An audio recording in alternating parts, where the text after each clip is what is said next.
Hello everyone, class 12th chapter 6 maths example number 31 करेंगे. अ water tank has shape of inverted right circular cone of its axis vertical and vertex lowermost is the semi vertical angle is tan inverse 0.5. Water is poured into it at a constant rate of 5 cubic meter per hour. Find the rate at which the level of water is rise at instant when the depth of water in the tank is 4 metre. अब देखिए, question read करके complex नहीं होना है. आपको क्या करना है, बहुत सिंपल क्वेश्चन है, मैं करके दिखाती हूँ. देखिए, इसमें जो चीज़ें सबसे पहले गिवन है वो देखते हैं. आपको क्या एक इन्वर्टेड कोन दे रखा है, ठीक है. अब ये जो इन्वर्टेड कोन है इसमें हमें ये एंगल गिवन है, ठीक है. ये एंगल गिवन है, कब गिवन है, जब इसकी हाइट क्या है, एच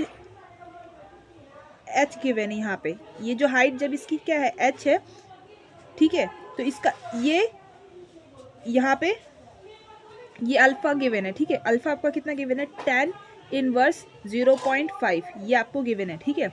और रेडियस क्या है इसकी, r है, क्लियर. हाइट क्या है, h है, ठीक है. अब इसके बाद बोला क्या है, अब पहले जो चीज़ें गिवन है ये देखते हैं. अल्फा आपको गिवन है 10 इनवर्स 0.5, ठीक है.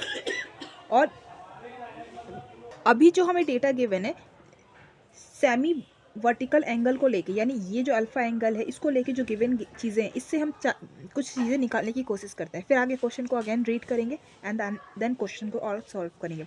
अब देखिए यहाँ पे क्या है, ये हाइट है और ये आपका क्या है, रेडियस आर है, ठीक है. तो अब देखिए इसमें से हम क्या फाइंड कर सकते हैं, या तो एच फाइंड कर सकते हैं या आर फाइंड कर सकते हैं, ठीक है. तो हम क्या करते हैं, आर फाइंड कर लेते हैं. अब आर क्यों फाइंड करें, कि ताकि हम इसमें क्या करें, इसका वॉल्यूम निकाल सकें, ठीक है. अब वो कहाँ यूज़ होगा अभी देखेंगे.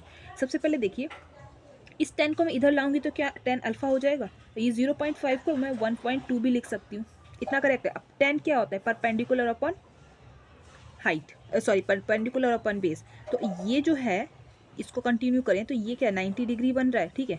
जब ये 90 डिग्री है तो ये परपेंडिकुलर हुआ, और ये परपेंडिकुलर हुआ, ये आपका क्या हुआ, बेस हुआ, ठीक है. तो परपेंडिकुलर कितना है आपका, आर है, ठीक है. परपेंडिकुलर आर है और बेस क्या है, ये एच, ठीक है. तो ये एच हो गया, इतना क्लियर है. अब यहाँ से मैं अगर आर फाइंड करना चाहूँ तो क्या होगा, इस आर को साइड में रखूँगी, ये एच जाएगा. एक मिनट, इसे दोबारा लिखते हैं. 10 अल्फ़ा इक्वल टू ये क्या है, आर बाई 2h लिख सकते हैं इसे, कोई प्रॉब्लम, 2h लिख सकते हैं. या सॉरी इक्वल टू में 0.5, ठीक है. इतना क्लियर है. अब देखो यहाँ से हम क्या करेंगे, देखिए कुछ नहीं किया है हमने. 10 अल्फ़ा को हमने क्या किया, परपेंडिकुलर अपन हाइट लिखते हैं, हमें जो वैल्यू गिवन थी 0.5 उसको 1.2 कर लिया. और देखो परपेंडिकुलर अपन हाइट क्या है हमारा, परपेंडिकुलर है आर और हाइट है एच, ठीक है. तो वो कर लिया हमने. परपेंडिकुलर अपन बेस, बेस क्या है इसमें, एच है आपका, ठीक है. अब यहाँ से हम क्या करेंगे, आर फाइंड करने की कोशिश करेंगे, ठीक है. 10 अल्फ़ा साइड में रखते हैं. ये देखो इस एच को मैं इस साइड भेज सकती हूँ, तो आर क्या आ जाएगा आपका, इसको 1.2 फिर 1.2 रख देते हैं और ये मल्टीप्लाई कर देते हैं इस एच को इस साइड. तो यहाँ पे आर कितना आ गया आपका, h/2 आ गया. ये रिलेशन हमारा आ गया. अब हम क्या करेंगे, अब क्वेश्चन को दोबारा फिर रीड करते हैं. यहाँ तक हमने सॉल्व कर लिया, जो चीज़ें गिवन थी उनको सॉल्व आउट करके अपना आर निकाल लिया. अब पढ़ते हैं आगे.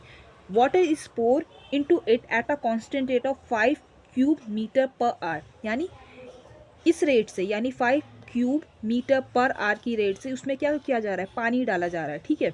अब फाइंड क्या करना है, the rate find the rate at which the level of water is rise at instant when the depth of the water in the tank is 4 metre. अब आपको पूछना है रेट, क्या पूछा है, रेट निकालने के लिए जब उसके अंदर क्या हो, 4 मीटर तक क्या उसमें वाटर लेवल हो, ठीक है.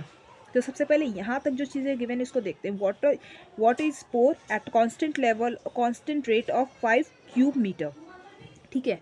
तो ये क्या गिवन है आपको, ये गिवन है आपको यहाँ पे the rate of water pour into the tank, ठीक है. मैं पूरा नहीं लिख रही हूँ, the rate of water pouring लिख दे रही हूँ यहाँ पे, ठीक है. Into the tank equal to 5 cube metre per hour, ठीक है. पर आवर है ये, ठीक है.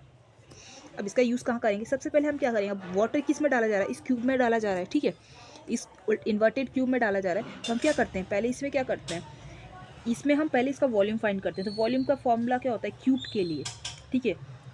सिलेंडर का क्या होता है 3 बाई, सिलेंडर का 1/3 होता है, ठीक है। तो 1/3 इंटू में यहाँ क्या हो जाएगा, यहाँ पे आपका हो जाएगा पाई आर स्क्वायर एच, ठीक है।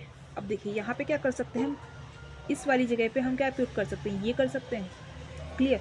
तो ये क्या हो जाएगा 1/3 इंटू में पाई, इसको क्या लिख सकते हैं एच स्क्वायर है ना, आर स्क्वायर है, तो ये क्या हो जाएगा H square upon 4, clear, into में एच। एक बार और देखिए, इसको 1/3 लिख सकते हैं, ये आपका पाई हो गया, इसको मल्टीप्लाई करेंगे, एच का क्यूब हो जाएगा अपॉन 4, कितना क्लियर है। इसको और थोड़ा सिंप्लीफाई में लिख सकते हैं, पाई/12 अपॉन एच क्यूब। ये आपका क्या आया, ये आपका वॉल्यूम है, ठीक है, किसका, इस क्यूब का, इस वाले क्यूब का, ठीक है, ठीक है, इस वाले क्यूब का क्या है, वॉल्यूम है। अब देखिए इसमें क्या बोला है, इसमें अब हमसे क्या फाइंड करना है कि रेट निकालना है जब क्या हो, वाटर क्या हो इसमें, इस क्यूब में कितने मीटर तक हो, कितना डेप्थ तक उसका, 4 मीटर डेप्थ हो उसकी, ठीक है। तो सबसे पहले हम क्या फाइंड करेंगे, इसमें इस वॉल्यूम को हम टाइम के रिस्पेक्ट में क्या करेंगे, डिफ्रेंशिएट कर देंगे, ठीक है।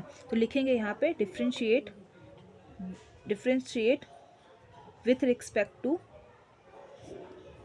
टी, ठीक है, टाइम के रिस्पेक्ट में करते हैं तो टी से लिखते हैं नीचे, ठीक है। यहाँ V D V upon D T हो जाएगा, इक्वल टू में क्या आएगा, डी ब्रैकेट में डी टी, ये पूरा इसमें, ठीक है, पाई/12 एच क्यूब, ठीक है।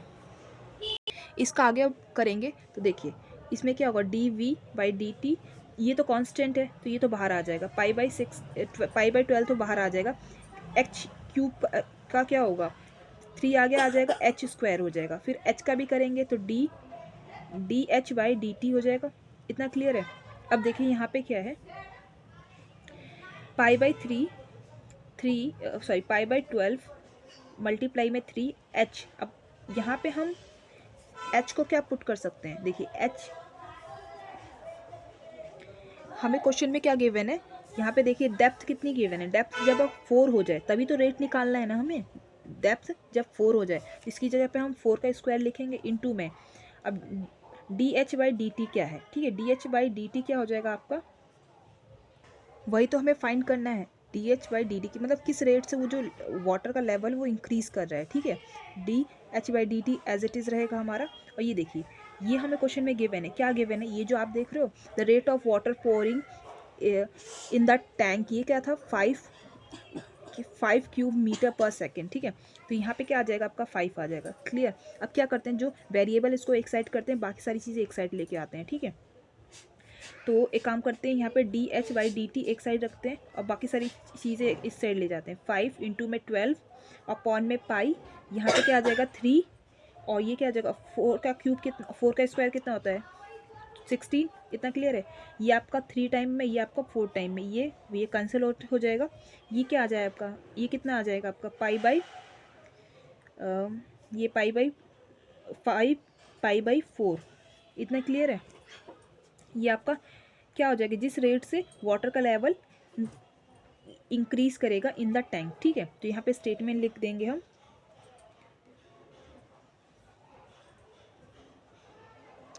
तो आप यहाँ पे लिखोगे द रेट ऑफ चेंजिंग या फिर change of water level change करेगा, वाटर लेवल इज़, अब देखो यहाँ पे क्या है, पाई है, पाई की वैल्यू भी हम पुट कर सकते हैं, तो पाई की वैल्यू क्या पुट कर देंगे यहाँ पे, पाई की वैल्यू होती है 22/7, ठीक है, 22/7 करेंगे तो यहाँ पे क्या ये नीचे है तो रेसिप्रोकल होगा, ऊपर 7 चला जाएगा, नीचे 22 हो जाएगा, यहाँ 35, यहाँ पे कितना आ जाएगा 88, ये क्या हो जाएगा मीटर पर आवर, ठीक है, मीटर पर आवर में हमें यूनिट दे रखी थी, हम भी इसमें यही लेंगे 35/88 मीटर पर आवर, ठीक है। तो ये आपका आंसर हो जाएगा, ठीक है। आई होप आपको ये क्वेश्चन बहुत इजीली समझ में आया हो। Thank you for watching.